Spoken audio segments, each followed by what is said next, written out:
The man hung the stockings around his neck.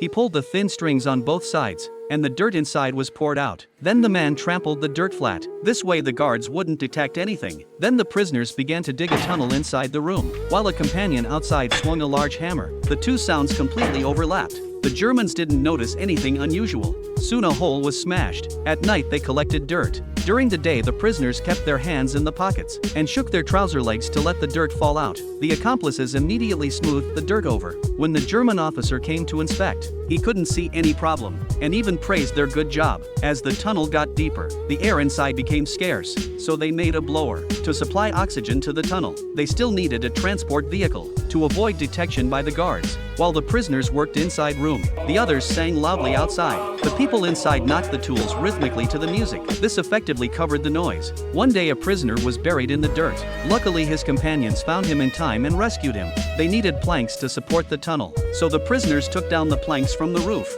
and the ones even from their beds, to prepare for the escape. They made new clothes to replace their prison uniforms. But one day an accident happened. A guard knocked over a cup. He found that water actually seeped into the floor, so he poured water from a kettle. There was a sound of water flowing below. The Germans moved the stove. They discovered the tunnel that had been dug. Soon soldiers surrounded the room, but the escape plan didn't fail, because the prisoners had another tunnel. It was located in the sewer.